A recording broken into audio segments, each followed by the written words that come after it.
всичко, което ни свързва. Рик Касъл, Касъл, Касъл. Колко мъжествено красив съм.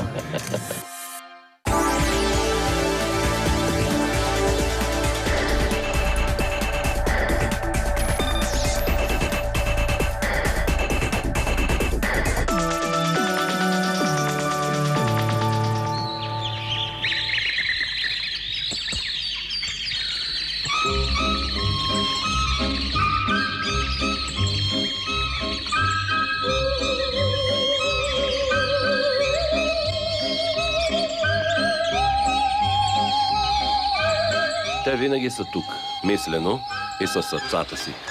Това е тяхната вяра, смисъл на живот, надежда и упование. Всеки ден, цял живот, завинаги. А името, което мълвят, духът, с който се събуждат вече 100 години, е само едно – Ботев. А сега искам още повече да се амбицирате и да подканите вашите любимци, ветерани на Ботев. Вичев! Бачев! Антонов! Защото Ботев не е само отбор, Ботев е религия. Просто когато се появиш тук на стадиона, почва да мириш на футбол. Просто хората наистина обичат Ботев и милеят за този отбор. Ботев е най-стария отбор в България. То не може другояче да бъде. И то не че само и най-стария, но и най-футболния град и Ботев се е доказал в България, а и в чужбина. И то не може тук в Ботев и в Пловдив да не мерише на футбол. На колко си години? 7-7. Колко от тях в Ботев? Почти целия живот. Пловдив, стадион Христо Ботев, август 2011. Тук времето и пространството са различни. Решени са в жълто и черно и носят много любов. Неподвластна на годините, истинска, вечна и топла като слънцето. Според мен има традиции в Пловдив. Това нещо не се получава с година, 2-3. Това се получава с поколение. Не напразно Ботев Пловдив. Едно, че е най-стария клуб в България, друго, че до година ще трябва да честваме 100 годишнина от основаването на клуба. Много хора са минали, много хора са свързани с футболен клуб Ботев Пловдив, от най-възрастни до най-малки деца.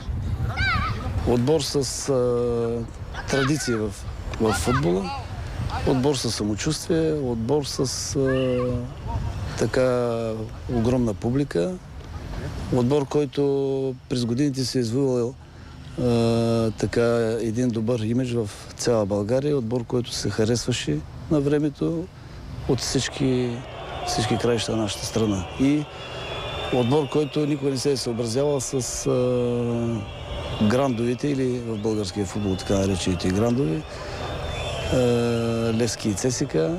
И всъщност това бяха дълги години най-чаканите мачове в нашия град.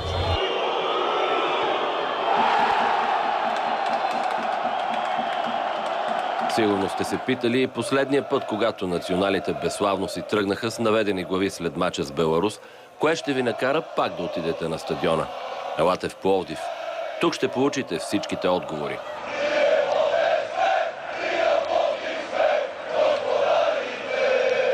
Това е историята на Ботев Пловдив. Виждате тук различните поколения. Знаете, че футбола на Ботев на тази снимка е Георги Аспарухов, е бил в Ботев. Дерменджиев, Попов. Това е шампионски отбор на Ботев 66-67 година. Тук е едно от най-резултатите нападения с Дерменджиев, Аспарухов, Попов. По-късно, между 60-та и 70-та година, един много силен отбор. Тук горе с Александър Иванов, който беше една голяма надежда. Това е бащата на Георги Иванов. С Костадинов, Тони Милков, Гаръбски, Коста Танев. Имена познати на българския футбол и които са дали доста така за развитието на националния футбол в българския национален футбол. И по-късно, от 80-та до 90-та година, отбора всъщност, който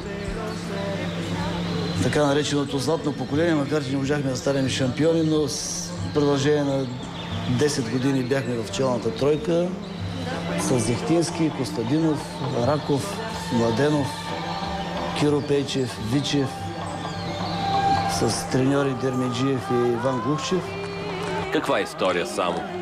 А кой с ръка на сърцето може да понесе отбор като Ботев да бъде отдавен в В група?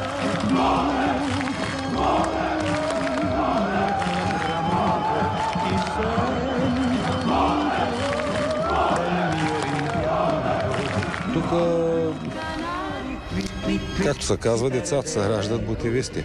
Не е лошо, нямахте възможност миналата година в В група да видите за какво става въпрос. Значи на първия мач с Асеновец в В група, на този страна имаше 8500 човека. И искам да ви кажа, че за първи път, аз 92 година съм свършил да играя в футбол, за първи път тогава почти 18-19 години минаха. Със страшно удоволствие го гледах този матч. Оттам нататък си идвах, работих на друго място, не бях в клуба. Идвах си като всички останали, както се казва, даже идвахме на инат. Знам и много други хора.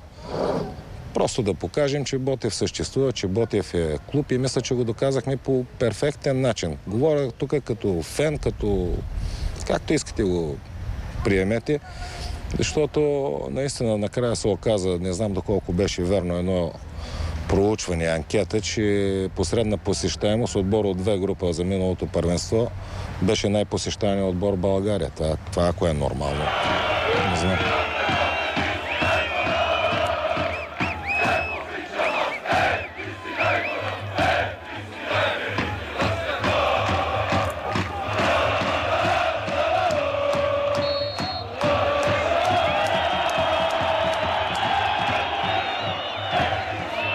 След 10 години Ботев заигра в В група и такова чудо не съм очаквал.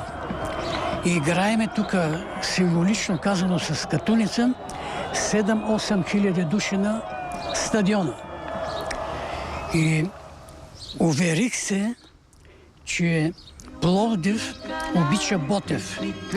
България обича Ботев. В днешната история трябваше да има и малко болка. Болката заради това, че Ботев заедно с Пирин и Марек е много далеч от мястото, на което истински му приляга да бъде. Заради пъстрата история, която носи, дори и заради тежестта на купите и мощния вик на феновете. Днешната история обаче се получи някак си радостна, защото в нея има много вяра, а това няма как да се получи без любов в изобилие.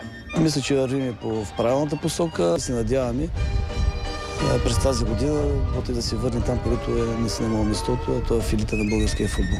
Не само в група, и в челните места, защото там е мястото на отбора, така че стъпка по стъпка ще закараме отбора там, където е мястото. То и поговорка има такава, че където е текло, пак ще тече, но пък за Ботев това е в пълната смисъл така. Тези юнаци в жълто и черно, високи може би колкото 2,5 футболни топки, ще стъпват и утре тук на стадиона. Величествени и с дълбок поклон към името и историята на този голям клуб. И ще бъдат пак тук, когато пораснат, и пак в жълто и черно. А може би някой ден, когато срещнат и любовта на живота си, със сигурност ще си пожелаят и тяхните деца да бъдат тук, отново в жълто и черно. Да, ще си тръгват след всеки мач прегракнали, но това не му се е случило само на този, който не знае какво е любов. Защото винаги, щом затвори